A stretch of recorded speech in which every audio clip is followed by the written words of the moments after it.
Hello students, polytechnic liberal learning में आप सभी का स्वागत है। तो बच्चों, आपकी जो विषम सेमेस्टर परीक्षाएं हैं वो 6 फरवरी से प्रस्तावित हैं। जो अपडेटेड टाइम टेबल है वो आपने देख लिया होगा। इस संबंध में बीटी यूपी से जो नोटिस प्राप्त हुए थे वो भी आपने देख लिए होंगे। बीटी यूपी का जो ऑफिशियल पोर्टल है उस पर सारे नोटिस और जो आपकी अंतिम परीक्षा स्कीम है वो भी उसमें अपलोड कर दी गई थी और मैंने आपको पहले बताया भी था। इस समय जो मैं बात करने जा रहा हूं वो बड़ी आपके लिए महत्वपूर्ण है। 6 फरवरी से जो आपकी परीक्षाएं प्रारंभ होने जा रही हैं, अपडेटेड टाइम टेबल अभी आप देख पा रहे हैं। आप किसी भी ब्रांच का आप खोल लीजिए। फर्स्ट ईयर जनरली जो होता है वो सबके लिए कॉमन होता है। तो आप डेट अगर आप देख पा रहे हैं, जैसे मैंने मैकेनिकल इंजीनियरिंग का खोला है तो अप्लाइड मैथ्स फर्स्ट का जैसे 6 को, अप्लाइड फिजिक्स फर्स्ट 7 को, applied chemistry 8, communication skill first 9। तो आप बच्चों देखिए, जो मेन 4 सब्जेक्ट देखिए लगातार आपके हैं, एक भी इसमें गैप नहीं है। सेकेंड ईयर के अगर आप देखें तो इंजीनियरिंग मटेरियल से शुरू हो रहा है 14, 15, 16, 17। इसी तरीके से फाइनल ईयर के देखिए 6, 7, 8, 9। इस तरीके से लगातार आपके एक आध विषय हो सकता है कुछ गैप दे करके हो, जैसा आप देख पा रहे हैं। तो यही सारी स्थिति सभी जितने भी ब्रांचेस हैं इंजीनियरिंग की या अन्य, उनमें सभी में लगभग ये स्थिति है। तो आप अपनी ब्रांच का जो टाइम टेबल है, अपनी स्कीम है, वो आपने देख ली होगी, नोट कर ली होगी।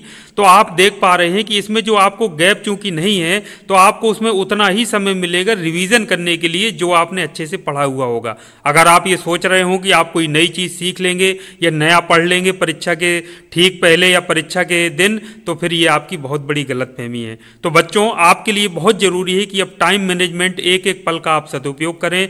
जो भी समय आपके लिए बचा है, आपके पास है, अभी आज 30 जनवरी हो चुकी है, उसका सदुपयोग करिए। पूरी मेहनत से पूरा जोर लगा करके सिलेबस के अनुसार जो भी कंटेंट आपके चैप्टर्स हैं उनको एक बार अच्छे से शॉर्ट नोट्स जल्दी से जो मेन की पॉइंट्स हैं उनके जरूर तैयार कर लीजिए। क्योंकि परीक्षा में आप सिर्फ एक पेपर देने के बाद नेक्स्ट डे दूसरा पेपर है, तो आपको सिर्फ रिवीजन करने का जो आपने पढ़ रखा होगा सिर्फ आप एक नज़र देख पाएंगे पूरे सिलेबस को, यही आपके लिए बहुत बड़ी बात होगी।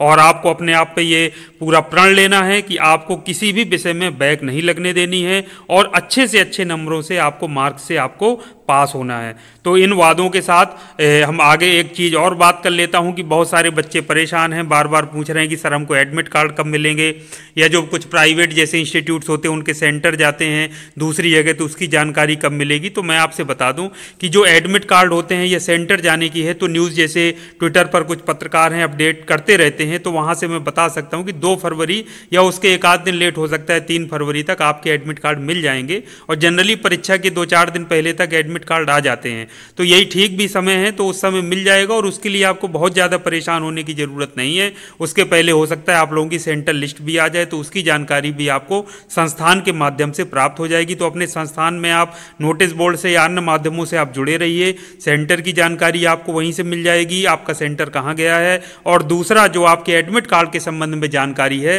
वो भी आपके संस्थाओं द्वारा दी जाएगी कि इस डेट को आप इस समय आ जाइए और अपना एडमिट कार्ड ले जाइए। तो इन सब चीज़ों से ध्यान हटा करके, इन सब चीज़ों को बहुत ज़्यादा फोकस ना करके, आपको जो फोकस करना है वो पढ़ाई पर करना है, सिलेबस पूर्ण करने पे और पूरे सिलेबस के की पॉइंट्स लिखने पे। एक चैप्टर में कौन कौन से मेन आपके हेडिंग है, टाइटल है जिनसे प्रश्न पूछे जाते हैं, और उसका डायग्राम या मेन पॉइंट्स की हाँ ये है चीज़ हमको बिल्कुल माइंड में बैठा लेना है, परीक्षा में पूछा जाएगा तो ये डायग्राम बनाकर ये पॉइंट्स लिख करके हमको एक्सप्लेन कर देना है, तभी आप रिवीजन कर पाएंगे। नहीं बच्चों, बहुत स्थिति खराब हो जाएगी और अगर आपका एक भी विषय में बैक लगा तो आगे ये बर्डन बढ़ता जाएगा, जो दिक्कत करेगा आपके सम सेमेस्टर के लिए। जो आपकी जून जुलाई में परीक्षाएं होंगी उसमें आपके लिए अनावश्यक बर्डन रहेगा और कहीं ना कहीं आपके मार्कशीट और टोटल जो ओवरऑल जो आपका परफॉर्मेंस है एक साल का जो बनेगा उसको कहीं ना कहीं प्रभावित करेगा।